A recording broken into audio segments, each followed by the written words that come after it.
This is the first painting in the Tanka series depicting the 100 generals of King Gesar. It also marks the beginning of the entire epic of King Gesar.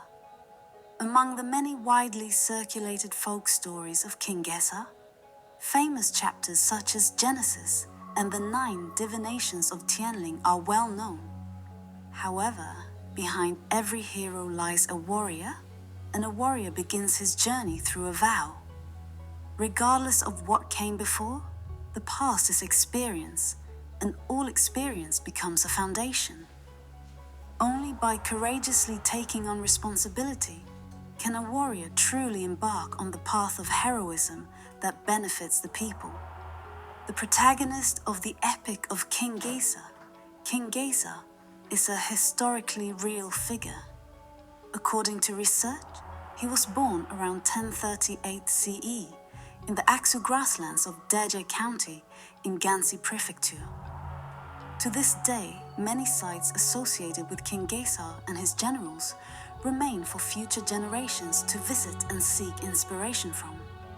At the center of the painting, riding auspicious multicolored clouds, wrapped in ribbons and surrounded by divine light, is the divine child Thuiba Gawa, meaning joy arises upon hearing. His name implies that simply remembering, hearing about, or seeing him brings joy. He is the previous incarnation of King Gesar, Jiaru. To symbolize the eternal youth, wisdom, and compassion of the hero, he is depicted as a vibrant and spirited 8-year-old boy. In the upper left of the painting, standing on golden clouds, are Guru Padmasambhava, Lotus Master, and 2 auspicious goddesses. One goddess holds a great white parasol, symbolizing the divine child's flourishing merits and blessings. The other joins her hands in prayer, representing the gathering of blessings and prayers from all directions. The Lotus Master, standing on a red lotus in the middle, is Thuiba Gawa's spiritual teacher. He watches over him from above and guides him, symbolizing the divine child's inheritance of the resolve, faith, and perseverance of all sages past and present to bring benefit to the world. The trio is encircled by a rainbow halo, and the sky behind them is a deep blue, as if another celestial realm has opened above the firmament. The red lotus beneath the Lotus Master represents noble character. The lotus grows from mud, but blooms above water, pure and fragrant. Though the mud is dark and impure, the flower draws essence from it and emerges refined and elegant. As the lotus blooms, its seeds mature simultaneously, symbolizing harmony between cause and result, without separation. Just as people can become increasingly burdened in a self-centered world, a heart devoted to benefiting others can, like the lotus, draw inspiration and strength from the ever-changing world. The more selfish one is, the narrower the path becomes. Conversely, the more one integrates with society and serves it, the more one finds their true self, like a lotus blooming between heaven and earth, radiating virtue and integrity throughout the land. There are lotuses on earth and lotuses in heaven. Heaven and earth coexist in parallel realms, sharing joy in purity and harmony without separation. Some ask, if the Master is so powerful, why doesn't he descend himself to save the people? Why must he send his disciple to go through all the hardship? Such questions reflect a deeper fear within many people. We call for heroes and praise them, yet we ourselves don't dare become one. A teacher leads a student for the sake of passing on the teachings, but a teacher is ultimately a guide, able to instruct and support, but not to take the student's place. No one can eat, walk, laugh, cry, fall ill, or recover on behalf of another. Students may learn earnestly, but they must not forever hide under the teacher's umbrella and refuse to grow. They must practice for themselves, internalize the teachings, let knowledge infuse their life, flesh, and bones, until they achieve their own accomplishments. In every trade, in every endeavor, for every kind of teaching, there is a corresponding form of success. Skills can be practiced, and essence can be summarized. But if the student fails to grasp the teacher's state of mind, something will still be missing. Mental state determines the height of one's achievements. The capacity of one's heart determines the depth and breadth of one's path. Different times, different lives, and different stages all yield unique teachings and realizations. Take a careful look at the attire of the master and disciple in the Thangka. Note the colors and patterns of the Lotus Master's robes and compare them to those of Thuiba Gawa. His clothing, belt, and flowing ribbons echo the Master's attire.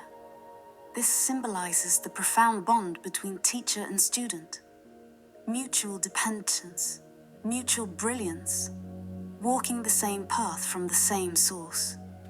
In the Thangka, the Lotus Master holds a Vajra at his heart with his right hand, a gesture full of significance. The Vajra is a powerful ritual object symbolizing immense spiritual strength. Usually, the Lotus Master's Vajra is held upright facing outward, representing protection and dispelling obstacles. In this image, the Vajra is not held outward, but rather positioned close to the heart. This is symbolic. It implies that the truest power of protection, the most potent weapon, is not found elsewhere, but within one's own heart. Care and compassion are in the heart. Strength is in the heart. Facing opponents, protecting, supporting, striving forward together. These all begin in the heart. A teacher is one who transmits the way, imparts knowledge, and dispels confusion. Not someone lofty and unreachable, but someone who lives forever in the hearts of their students. A student who follows the teacher and inherits their teachings is not lowly or inferior either. They too live forever in the teacher's heart. Teacher and student are each other's wish-fulfilling jewels. They support each other and achieve success together. The student's rebirth is also the teacher's renewal. Together, they open a new era. Thangka are often referred to as encyclopedias of knowledge. They encompass a vast range of content. Different artistic schools have different color palettes and compositional styles. This Thangka series belongs to the Karma Gadri school, which incorporates elements from the Mentang and Kyenri traditions, Indian iconography, Ming Dynasty meticulous painting techniques, including depictions of trees, flowers, birds, and architectural line work, creating rich and vibrant works.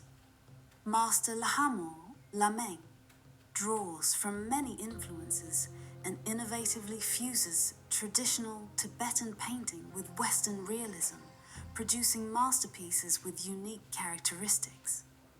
Thangka is an art that embodies both form and spirit, where color and shape depend on each other.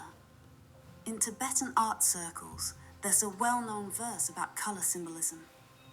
Red and vermilion are kings, eternal and majestic.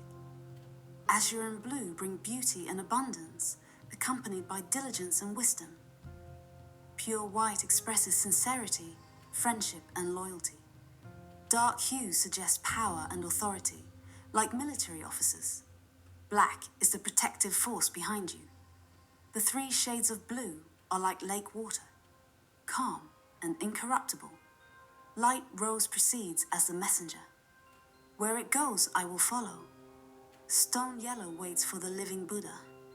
Earth yellow is the foundation for golden brilliance. Secondary colors, used among friends and family, are chosen as needed. Tea brown and realgar enrich the kitchen. Dark emerald green is a loyal helper there. The nature of colors reveals their meaning. May you remember this by heart.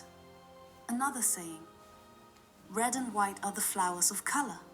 Find beauty and ornament within.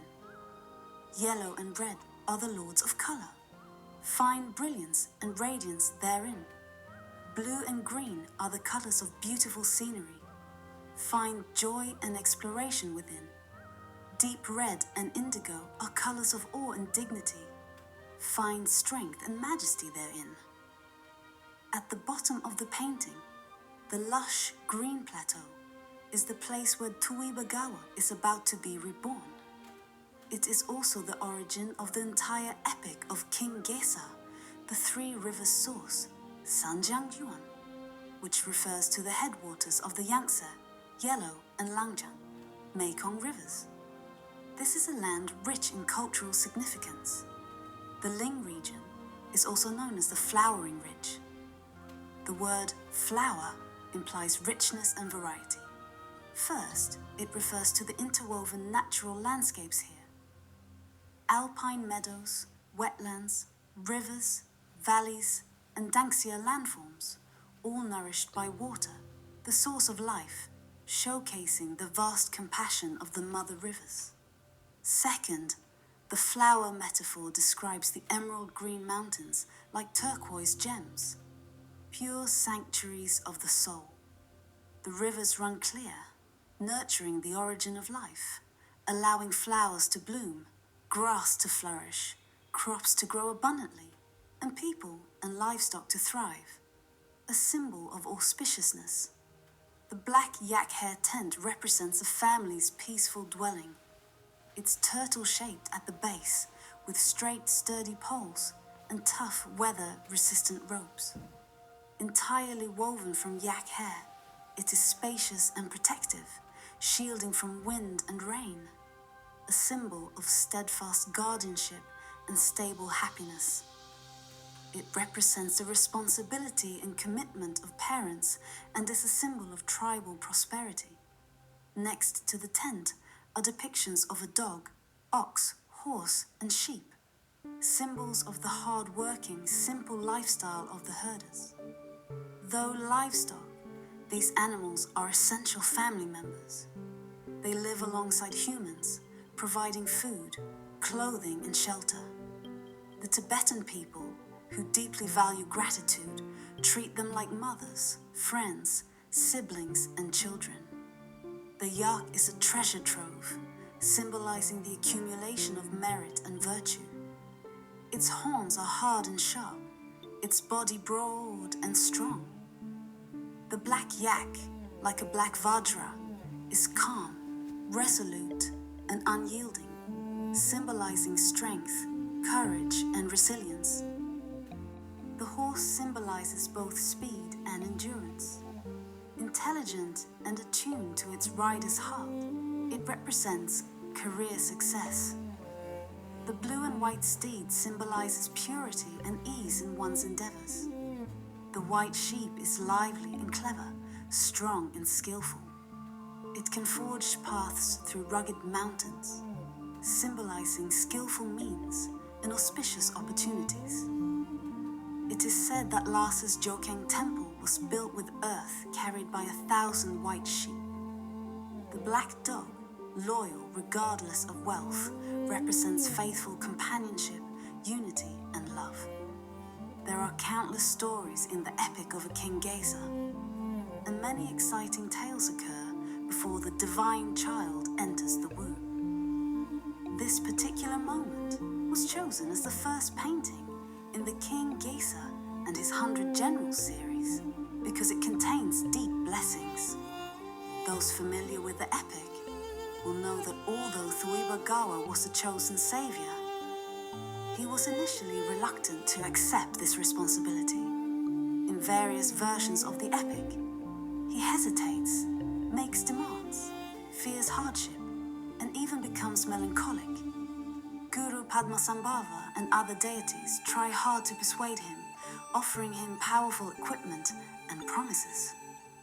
Still, Thuibagawa remains unsure of his ability to take on the task, until he finally accepts himself. Or rather, he accepts his whole self, and agrees to reincarnate for the sake of benefiting sentient beings. Scholar Jamyang Kyense Chokye Lodro once said that King Gesar is a divinized human and a humanized god. It's an insightful evaluation. If Thuiba Gawa had simply descended like a golden child of the gods, a kind of divine aristocrat with effortless glory, then the epic of King Gesar could never have become such a soul-stirring epic. It is because he struggled with emotions like an ordinary person, feared hardship, hesitated, avoided, and resisted, that his eventual acceptance of his mission becomes so vivid and inspiring. Perhaps this is where his joy-bringing charisma lies. He is not perfect. A hero is a hero and a human being. What makes a hero is not perfection, but the ability to overcome oneself, accept oneself, transcend limitations, and be reborn anew. Many people say, I want to do good for the people, and some say it even better. But when the people are in need, how many can truly abandon self-interest and willingly make sacrifices? Everyone praises the divine child for descending to earth, but to do so, he must give up his heavenly body, forsaking a life of ease to live as a mortal. In the painting, look at the two goddesses beside the lotus master. They wear heavenly garments, unstained by dust, light and beautiful. But life among mortals carries the smoke and fire of the seasons with cycles of bloom and decay. To reincarnate means to become human, to follow the rules of the world and suffer its hardships. There's a saying, to rescue the suffering masses, warriors dive into fire like swans descending onto lakes. And so the praise goes. What a wonder. O auspicious and lovely child. One who accepts inner fear is newly born. Kind and fearless child. One who overcomes cowardice is growing up. Smiling and playful child. One who gives rise to the intention to benefit others is setting sail. Strong and graceful child. One who embarks with their teacher's blessing shall never be apart from them. Joy-bringing child. One who benefits the people becomes the source of happiness and merit. By the people's joy, he is fulfilled. By service to the people, he achieves greatness. A true hero remains forever vibrant, like an 8-year-old child. He has smooth skin, radiant body light, a full forehead, round cheeks, bright eyes, long lashes, red lips and white teeth, round earlobes, slender fingers, arms reaching past his knees, elongated heels, soft hands and feet, rounded shoulders, firm thighs, and wavy dark green hair, possessing all the marks of good fortune. The child's bare upper body represents selflessness, fearlessness, sincerity, and openness. His red skirt and ribbons signify passionate youth and vitality. The green belt symbolizes perseverance, an unwavering belief that never withers. He has shed the ornate jewelry of celestial beings, wearing only a necklace and bracelets representing generosity and moral discipline, symbols of practicing the 6 perfections and 4 embracing virtues, able to love broadly and bring happiness to the people. Through the changes of time and tide, he remains true to his original aspiration. With a brave and compassionate heart, he is now reborn. The auspicious child ushers in an auspicious age.